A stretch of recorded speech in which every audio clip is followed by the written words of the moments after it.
good morning. Good to see everybody. I do want to, well, first of all, thank you for coming. And second of all, congratulate you on being apparently the only people left in Edmond who don't currently have the flu.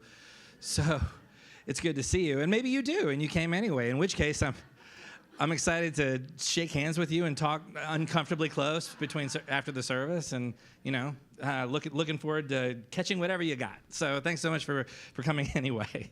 All right, so we are continuing this series, What a Terrible World, What a Beautiful World. And what we've been doing throughout the series is we've been sort of exploring just sort of different aspects of kind of living inside the tension between things that are joyful and hopeful and things that in which we kind of struggle and we don't really know what to do with, and things that cause pain.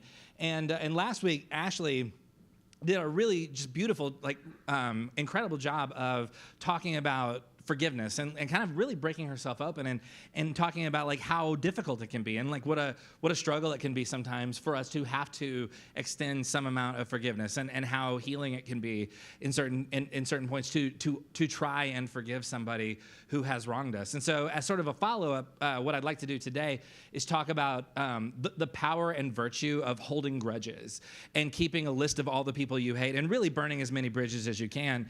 Thank you for laughing. My wife actually came up with that joke, so I wanted to, and I am joking. Some of you were looking at me like, oh yes, I'm into this. Let's do that.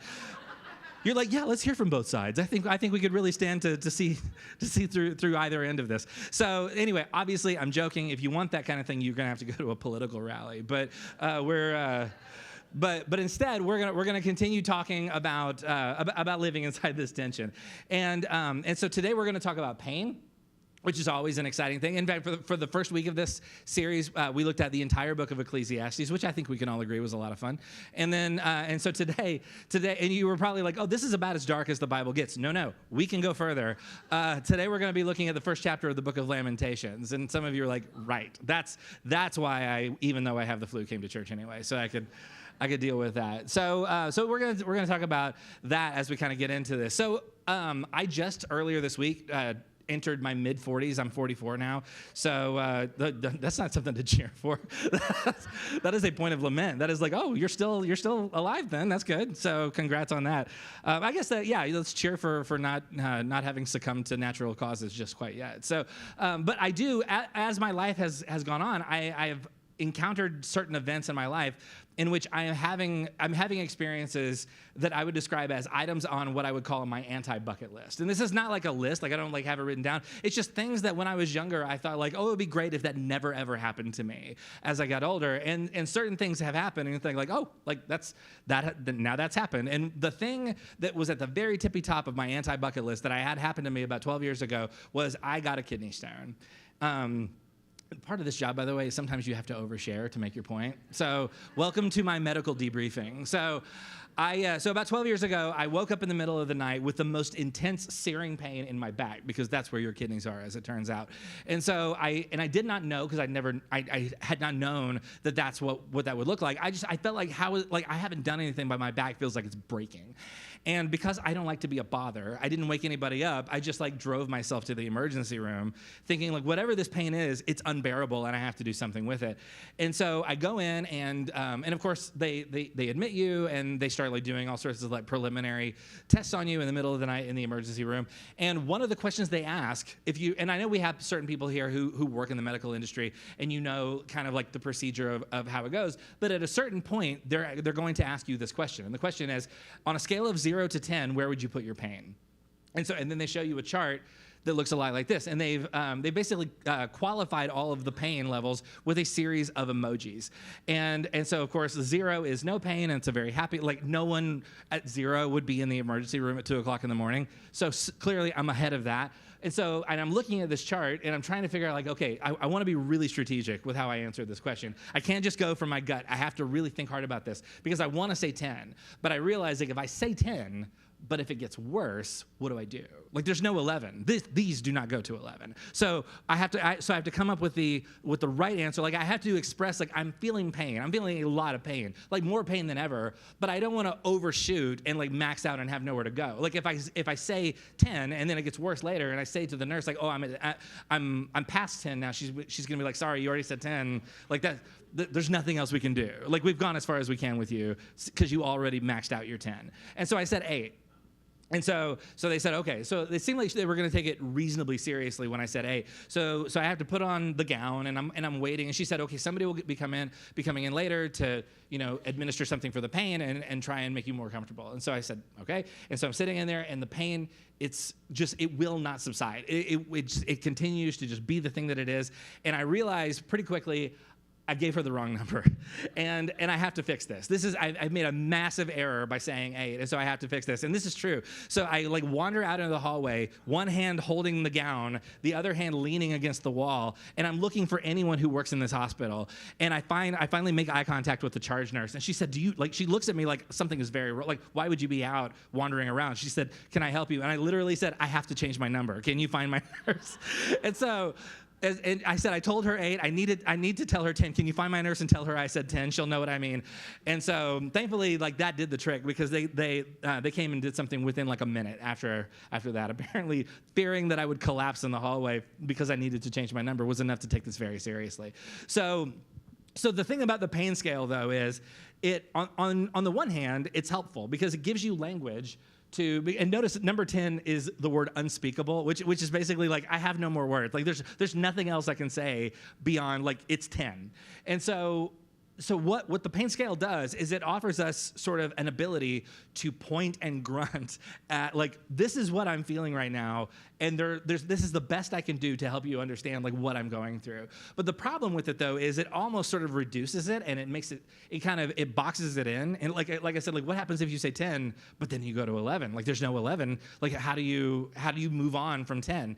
So what all of this has to do with what we're talking about, though, is because we all, at a certain point, experience some level of pain. Hopefully not that exact kind of pain, but some amount of grief, of sorrow, of loss, something that we would say, this is something I had hoped I would never have to experience, but now I'm here, and what do I do with it? How do I name it? How do I point to it? How do I give it a number?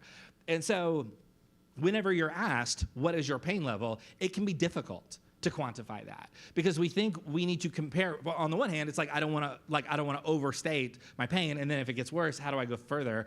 But also there's the fear of what if other people are here and they're feeling more pain and I say 10 and then the person in the room next to me is actually having worse pain and then they're like, hey, wait a minute, no, I'm at a 10. You don't get to say 10 because you're not going through what I'm going through. And so we tend to sort of compare the pain that we're feeling to other things that are going on with other people, with maybe potential things that we're gonna maybe will or won't encounter at some point in our lives. And so we rank it based on how it might seem on a scale that's quite relative, I guess, depending on what you're comparing it to. And so on the one hand, again, this visual kind of pain scale can be quite helpful because it gives us the ability to give us some sort of language or to point and grunt and to say, this is the thing that's happening.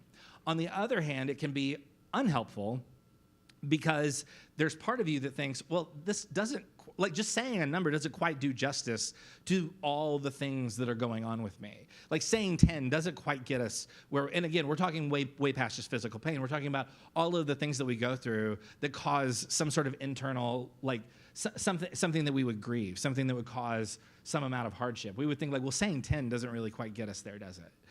And so just saying the number actually almost feels like it reduces the pain because it minimizes it. It quantifies it in a way that it should not ever be quantified. So again, in this series, we're talking about all of the ways that life can often present itself both as terrible and as beautiful, all the things that we can celebrate, but also all the things that maybe create discomfort or pain or grief in some sort of way. And as everyone in this room knows, every person at various points in their lives will experience some amount of pain. Again, not just physical pain, but deep, emotional, heartbreaking pain. Some of us will experience loss and grief in ways that we never thought possible.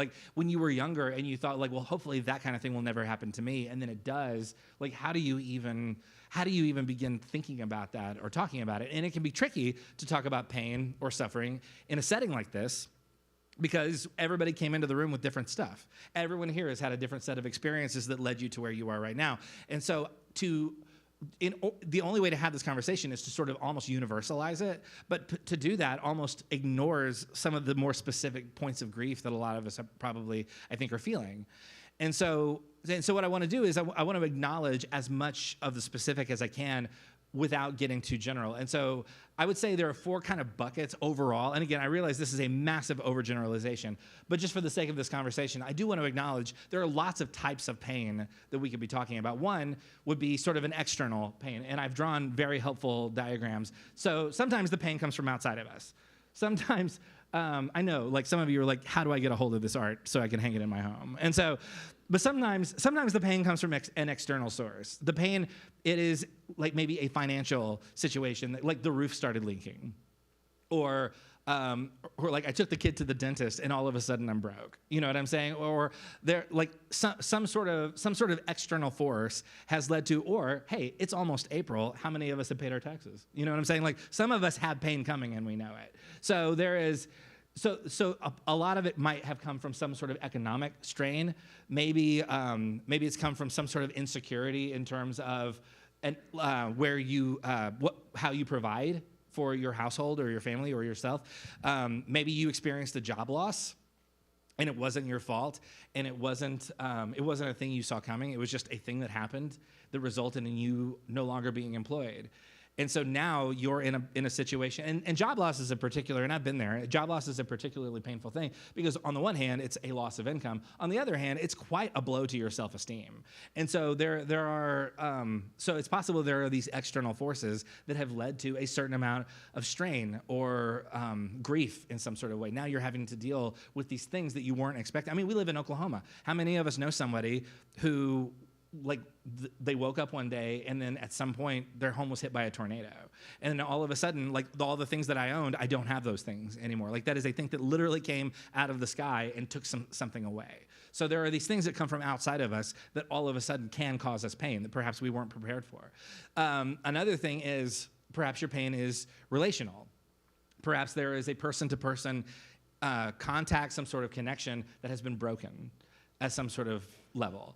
There is perhaps a kind of relational rift, a fracture. Maybe you've got a coworker that every time you interact with them, there is a sense of like, I could like kill this person. Or maybe it's a family member. Maybe and it's not just like frustration. Maybe it goes even deeper than that. Maybe you have people in your life that you once felt close to, and you thought, oh, this person is they're one of my people. They're one of the people that I most count on. And then at some point, something happened, and now there is a fracture there. Now we are no longer speaking. We are no longer in contact. Sometimes that could be a friend. That could be sometimes in the worst possible situations. A lot of times that could be a family member. And maybe you had somebody that you were close to, and there was, for one reason or another, a break in that connection, and now you're kind of grieving the loss of that. The person is still alive, but it somehow also feels like a death. You know what I mean? And so for some of us, there is a relational break that has caused some amount of pain. Perhaps you're dealing with some sort of crisis of faith.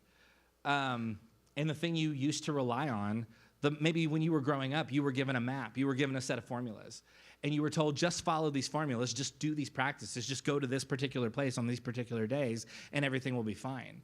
And then at a certain point, something began to kind of break open, and you realize, like, oh, the map that person gave me doesn't actually go anywhere. And the formulas that I was handed don't work.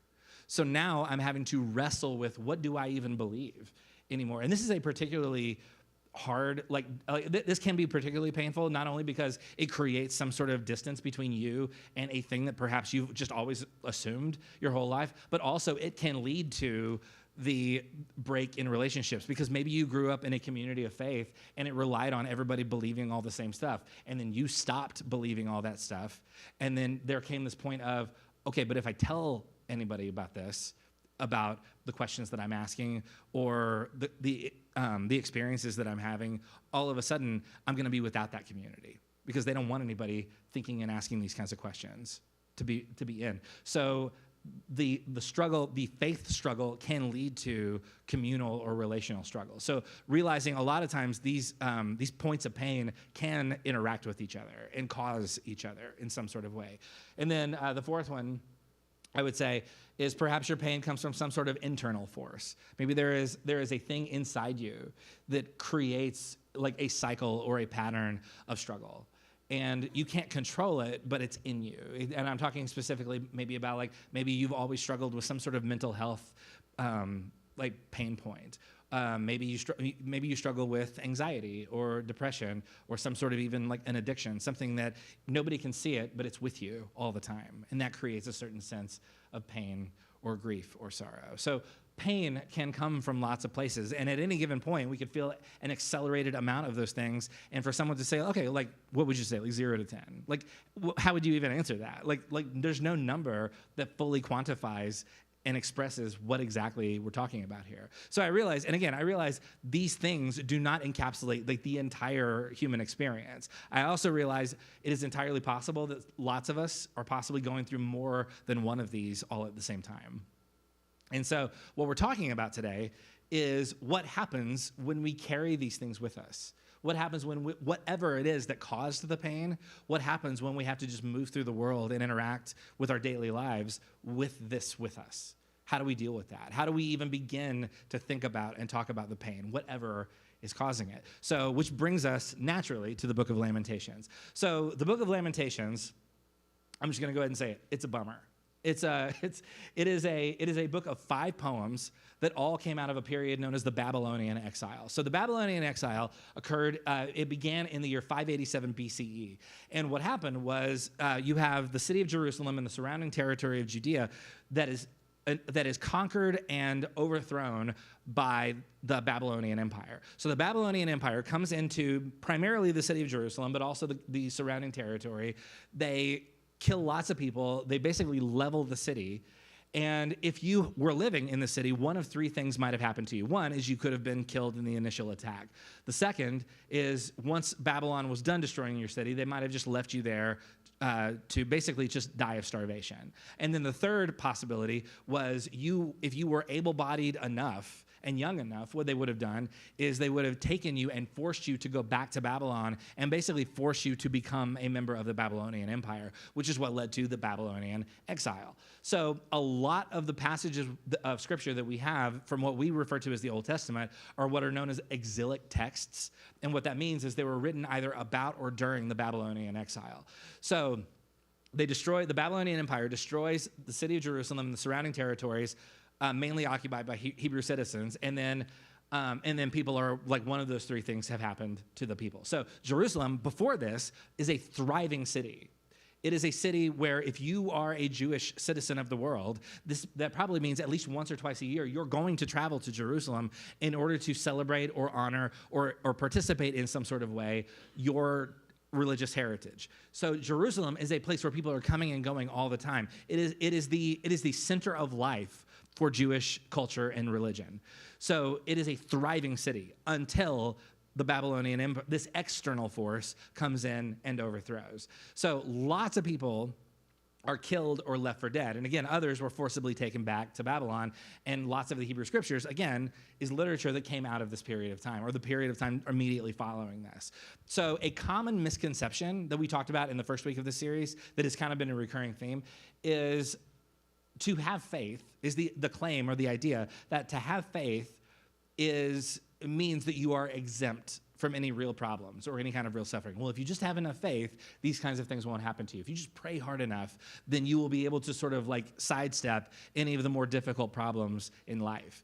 And nobody apparently told anyone who helped write the Bible, because that kind of language, that kind of theology does not show up anywhere. Like so much of the Hebrew Scriptures we are in exile, we are broken, we have lost something, and we're trying to find language to help us deal with it. So if having faith means you won't have problems or pain or suffering, what are we supposed to do with all of these massive sections of there are entire books of the Bible that you have to ignore if that's your theology. So because these books of the Bible come from a place of exile. They're exilic texts. They come from a place of displacement and despair and aching. And so Lamentations, the Book of Lamentations, is made up of 5 poems. And all of these poems are specifically about the destruction of Jerusalem. The poet is coming in and they're remembering what happened to Jerusalem, and they are trying as best they can to make sense and to articulate what exactly has happened to this city that we loved so much. So Lamentations 1, we're only going to look at Lamentations 1 if you're interested in reading more because you're just in too good of a mood and you'd like to fix that. Then there are 4 other poems that you can look at. We're only going to look at the first one. So Lamentations 1, beginning in verse 1, says this: It says, how deserted lies the city, once so full of people.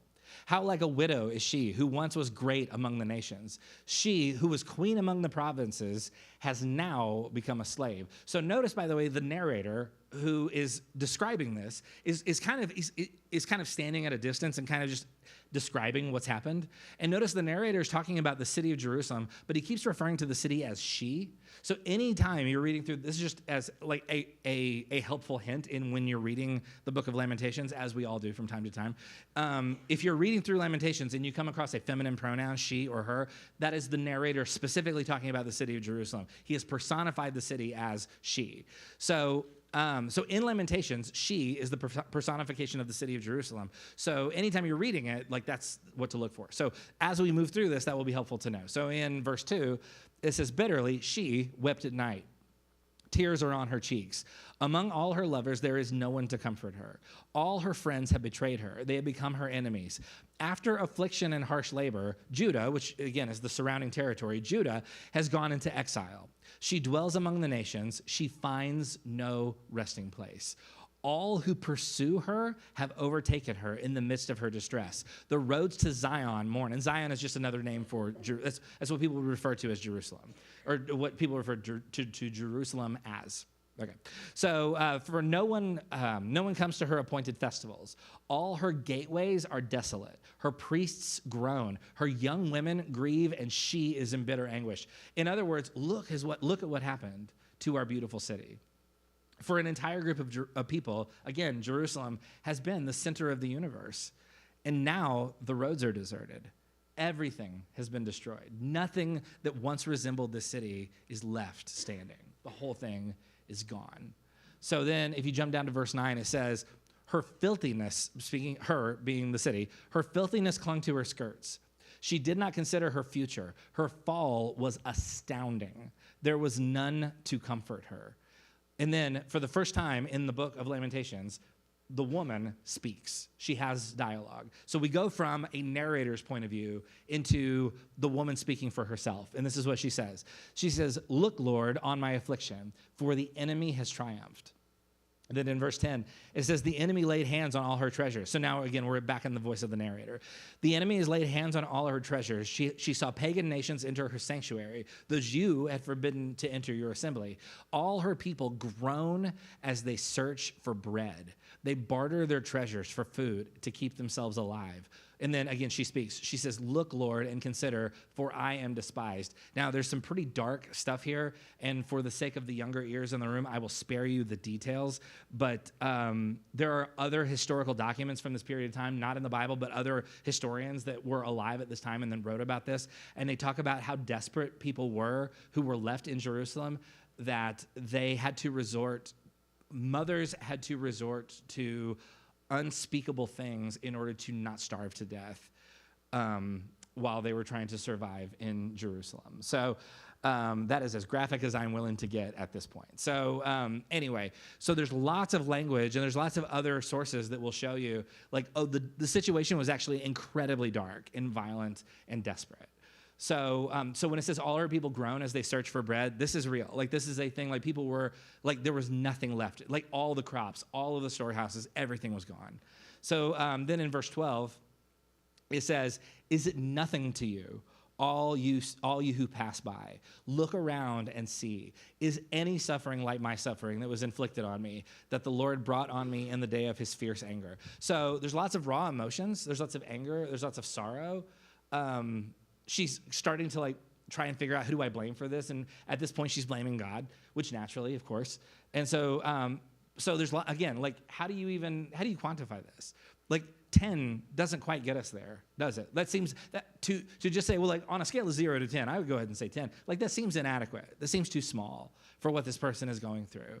So then if you jump down to verse 20, it says, see, Lord, how distressed I am. And this is the woman speaking. She says, see, Lord, how distressed I am. I am in torment within, and in my heart I am disturbed, for I have been most rebellious. So notice, again, earlier it talked about, like, she's blaming God. Now she's blaming herself. So then it says, outside the sword bereaves, inside there is only death. People have heard my groaning, but there is no one to comfort me. All my enemies have heard of my distress. They rejoice at what you have done. May you bring the day you have announced so they may become like me. Let all their wickedness come before you. Deal with them as you have dealt with me because of all my sins. Again, she's blaming herself, but she's also kind of blaming God. And it says, my groans are many, and my heart is faint. So that's how the poem ends. The end, your new favorite poem. So what do you even do with this? How do you interact with this poem? Like, this is in the Bible. Like, what do you do with this? A couple of observations about this poem. One, it's really important to note there are no happy Jesus moments in this poem. Never once in this poem does God say a word. And no one comes along and says to this woman, if you have more faith, things will get better. Or have you tried praying harder? Because I hear that works. No one says this. No one offers any sort of it's not as bad as you think because, at least you still have this dirt here. I don't know what how would you comfort this person? And so there are no moments of, oh, cheer up, it'll get better. Nothing like that happens in Lamentations 1. And just to spoil the rest of it, it doesn't get a whole lot better if you read through Lamentations 2 through 5. So that's the first observation. The first observation is there's no point in the poem where somebody offers some sort of secret hatch towards we'll just have more faith and it'll be better. We have to stay in this. So that's one. The second observation, the woman, the city, does not really seem to know who to blame. Notice that? At one point, she blames God, which I think is a pretty natural thing to feel initially. At another point, she blames herself. But then also, there are other points in the poem where she blames the invading armies. So it's not like the writer is saying, this is definitely whose fault it is. It's almost like the writer is saying, we don't really exactly know where to start with this. Because the reality is, this is in 387 BCE. This is war is part of the atmosphere. If you live in a country, it is always possible that a larger, stronger country than you is going to come and take your land or your people or your resources. That's the world of that time. So who do you blame in a situation where the reality is what the reality is? And so even the woman in the poem doesn't really seem to know who exactly to blame for this. Because when we suffer, one of the first things we start looking for is what caused this? Whose fault is this?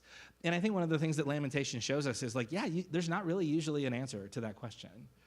The whole thing is an expression of chaos. It's an expression of confusion. She doesn't know what to think or how to feel. She doesn't know who to blame for this. It's overwhelming. It's, as the pain scale might say, it's unspeakable. All she knows is that her groans are many and her heart is faint. She knows that there's pain. She knows that she's lost everything, but she doesn't know exactly how to explain it. She doesn't know how to quantify it. She doesn't know who to blame for it. It's just a thing that has happened that now she's having to live with.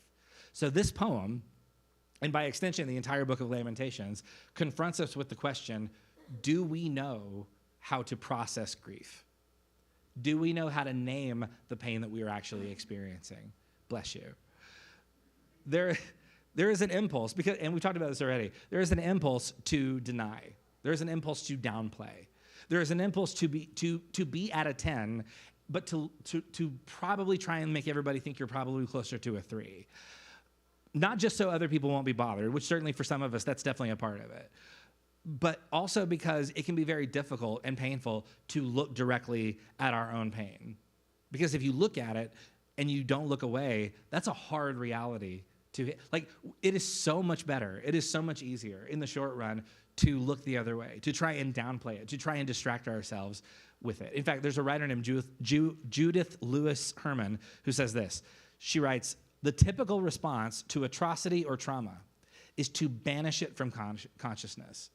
It's a survival mechanism. This is a thing that the human brain wants to do because looking at and engaging with the pain that we're feeling is really hard. And it obviously does not feel good. We live in a world that makes it relatively easy to subconsciously downgrade our own pain. So what Lamentations then does is it confronts us with the question, do you know how to grieve? Are you able to look at your pain? Are you able to speak about it in any sort of way? Are you able to acknowledge it in a way that is actually true to reality? Are you being strong, or are you just denying reality? So back to Lamentations 1. The question, I think a useful question is, what is the woman actually asking for? What does she want out of this? Is she just trying to just like express, just like kind of like word vomit everything that she's experiencing? Or is there actually a pressing need that she's articulating? Is she asking, can you just make is she praying to God, will you please just make the pain go away? Can we rewind before this whole thing happened and make it not happen? What is she asking for? Look at, go to verse 12. She says, is it nothing to you, all who pass by, all of you who pass by? Look around and see, is any suffering like my suffering that was inflicted on me, that the Lord brought on me in the day of his fierce anger? Then if you jump over to verse 16, it says, this is why I weep, and my eyes overflow with tears. Why? Is it because the city's gone? Is it because of the pain she's experienced? This is why I weep. No one is near to comfort me. No one to restore my spirit. Then if you jump up to verse 18, it says, the Lord is righteous, yet I rebelled against his command. Listen, all you peoples, look on my suffering. My young men and young women have gone into exile. And then in verse 19, I called to my allies. And the implication being, but nobody heard me. So what is the woman's most pressing need? Is the most pressing request that she's asking for to just make the pain go away, to numb this thing, to give me something else to think about so I don't have to be in this moment? No, the most pressing need that she is articulating in this poem is she needs someone else to acknowledge that this has happened and that this is not okay. Your pain is real, and I see it. That's what she's asking for. And the thing that grieves her the most is not that all of these things have happened, it's that these things have happened and no one seems to have noticed. The woman refuses to live in denial, and she cries out, not for the pain to go away, but for someone to see her. There's a woman, if you're interested in reading more about the Book of Lamentations, which obviously you are, but if you want to just like really dig into Lamentations and get a really good kind of commentary and exploration of this, there's a woman named Kathleen O'Connor who's written an outstanding book on this. And so one of the things that Kathleen O'Connor writes is this. She says, lamentation names what is wrong, what is out of order in God's world, what keeps human beings from thriving in all their creative potential. Simple acts of lament expose these conditions, name them, open them to grief and anger, and make them visible for remedy. In its complaint, anger, and grief, lamentation protests conditions that prevent human thriving. And this resistance may finally prepare the way for healing. I love, how does she talk about name? Like she talks about like being able to name the thing that has caused you pain. She talks about acknowledging pain as a form of resistance. She talks about how naming your pain and refusing to live in denial actually opens us up in all kinds of potential ways to unlock some kind of new and more profound experiences of being alive. She's saying, when you acknowledge, when you can look directly at the thing that has caused you pain, when you can name it, and you can say, this has happened, then all of a sudden it opens us up. It is a form of resistance. What are we resisting? We're resisting the urge to numb and to downplay and downgrade all of the things that disengage us from the thing that has caused this, or from the feeling itself. When we suffer, it needs to be acknowledged. It needs to be spoken. So perhaps the question we need to ask is not, well, how do I keep the pain from happening? Because we're human, we're alive, there will be pain. And the question isn't, well, what caused it? Because not even the woman in the poem seems to know what caused it. Perhaps the question we actually are invited to ask here is there anything that needs to be spoken? Is there anything that needs to be acknowledged? Is there anything that needs to be seen and named? We cannot heal if we cannot name the thing that has caused pain in the first place. Kathleen O'Connor goes on to write this. She says, contrary to what people often think, the key to easing people's suffering is not in offering some insidious theodicy. Theodicy, by the way, is kind of a big fancy term for like a theological way to explain why people suffer. So anytime somebody says, like, why is there suffering? And I would say, look, here's the answer to that. That's theodicy. And so what she says is, contrary to what people think, the key to easing people's suffering is not in offering some insidious theodicy, but in allowing a place for people to mourn and to meet others who know what it is to have been burned by that black sun. This is not about providing an answer, but rather offering a site where we can speak our suffering. This may seem a little depressing, but such spaces are really sites of liberation and light. So she says, look, if we try and explain, here's why this happened, that's actually quite unhelpful. Like, if you were to come to me and say, like, this awful thing has happened, can you tell me why? And I were to, like, pull out a spreadsheet and say, like, well, of course. Like, here's the exact formula that led to you suffering. Would you feel better? Would it make the pain less? Would you feel more at peace? No, it wouldn't help at all. I would argue that if I were to give you like an exact formula of why you landed exactly where you are and why your pain is happening right now, that would help you zero. And she's acknowledging this. She's saying, like, yeah, turns out that's quite unhelpful. To be able to say, like, well, yeah, the reason you feel this way is because X, Y, Z. Like, oh, that changes nothing. It actually didn't help at all. And again, like if you read through Lamentations 1, she doesn't seem to know why. She doesn't know who to blame. She doesn't know what caused this. It's just a thing that has happened, and now she has to name it. So, on the other hand, if I intentionally listen, if you sit down and you tell me, this happened to me, and it's breaking me in half, and I lean forward, and I say, can you tell me more? And then instead of saying, well, you know what would help is there are these 3 steps, and if you do those things, that will feel better. You'll have peace. You will have some sort of joy. This will prevent you from ever feeling suffering or pain again. 1, I would argue that's not helpful. And 2, it's not even theologically correct. It's not even a thing that Lamentations offers or attempts to do. So, but if I intentionally listen and I say, I'm so sorry, that sounds awful.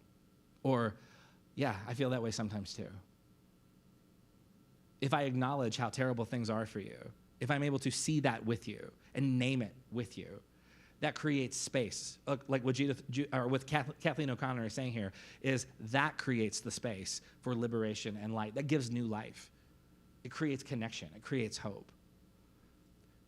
So the whole series has been oriented around this phrase, what a beautiful world, or what a terrible world, what a beautiful world. The terrible is easy to spot. In our darkest moments, in our most difficult encounters, in the things that cause suffering and hardship, yeah, terrible is easy to find. We have no trouble finding the terrible. So where's the beauty? The beauty is in when you can name it and have somebody else see it and acknowledge it and affirm that what you're going through is actually happening and that you're not alone. The beauty is when other people can be there with you and when you can be there with other people to see and be seen, to name the terrible thing that has happened. That is where we open ourselves up to beauty and new life.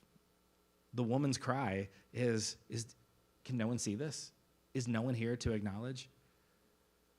If somebody sits down with you and shares something hard or painful or personal, and your response is, oh, well, here's how you prevent that. Next time you should just do this. Like, does that offer any sort of healing? Does that offer any sort of new life? Not usually. No, if somebody asks for, like, can you give me some sort of advice? Can you help me sort of, like, strategize my way through that? Please don't be like, well, no, in Lamentations it says all I'm supposed to do is listen. Like, feel free to engage at that level if you were invited to. But I would argue when someone is telling you a thing that has happened to them, they're not asking you to fix it. What they're asking you to do is acknowledge that it happened and to see it with them. Is anybody here to see what I've encountered, what has happened to me? Am I alone in this? Or are there people in my life that see it too, that can acknowledge it with me? So if you are at a point in your life where there is pain, and probably many of us are, because that's what it is to be human a lot of the time. If you are at a point in your life where there has been a breaking in a relationship, if there is some sort of fracture, if there is some sort of external force that has like fallen on your head and you don't know what to do, if there is something coming from the inside and you don't know even how to name it, if there is a breakdown in your overall belief structure and you're trying to rebuild, may you find someone that is safe, someone who will listen, someone who will see you, and may you name those things, and may you invite them to see those things and acknowledge them. May we as a church be the kind of community that will do that will meet people in those spaces and will see and acknowledge that your pain is your pain and it's real. May we create the space for hope and light and connection. And for those of us who maybe right now things are okay, but you know somebody and they're having a rough time, may we make space for them. May we acknowledge the thing that they're going through. May we see them, and may we give voice to the reality of the thing that they're going through. May we refuse to let other people go through these kinds of things alone. May we always go looking for ways to see what people are experiencing. May we help them name the pain, if that's what they need. So we're going to take communion now. I want to invite the ushers to go ahead and come up and begin passing out the elements. And if you want to take communion with us, everyone is welcome to. The table is open. There's not a person in here who's not allowed to take this communion with us. If you don't want to, that is completely up to you. That is your choice. No pressure at all. You are welcome to if you want to. If you don't want to, that's okay. Communion is this interesting thing, especially in light of the conversation we're having right now, because communion is this acknowledgement of the body broken and blood poured out of Jesus himself. And so when the question becomes, how does Jesus encounter the pain of others? I would argue that what communion is a reminder of is it's this reminder that, oh, Jesus is actually in that space. Jesus actually participated in a self-breaking in order to more directly connect with what it means to be human. So what's interesting about, if you look at Lamentation, the narrator is standing off at a distance and the woman is asking, can anybody see me? And I would argue communion is Jesus' way of saying, like, yeah, I see you and I'm right here with you. I am breaking with you. So if you want to participate in this and you want to take communion is to acknowledge that there is some sort of engagement in that process with us, that we are participating in a story that's quite old in which Jesus breaks himself open and pours himself out. So if you want to take this communion with us, and again, everyone is welcome to, go ahead and peel off that top layer of the communion kit that you may have just received. And there's a little wafer on the inside, and the wafer is meant to represent the body of Jesus broken for you. And I invite you to take that and eat. And Jesus says, take and eat, for this is my body broken for you. And then if you would take the next layer of plastic, there's a little bit of grape juice in there. And I want to invite you to take and drink. And Jesus says, take and drink, all of you, for this is my blood poured out for you. Do this to remember me. The picture that Jesus gives us to remember him isn't some sort of like triumphant guy on a mountaintop. It's body broken and blood poured out. Jesus says, this is how I want you to remember me. Why? Because it's the thing that everybody gets. It's the thing that everybody relates to. This is Jesus' way of saying, I see your pain, and I'm here with you. May we find that our pain is seen, and may we see the pain of others. May we acknowledge it, not for an attempt to fix it, not for an attempt to offer formulas or platitudes or like easy, quick catchphrases. May we instead simply see it and acknowledge it and meet people in that space, because that's what Jesus does, and that's what we're invited to do as well. Let me pray for us. God, we thank you for this picture of your body broken and poured out. And for those of us in the room who feel as if we have been broken and we have been poured out, may we invite someone to see us. May we be seen. May we not move through this alone. May we name whatever it is that has caused us this pain, whatever it is that has tormented us.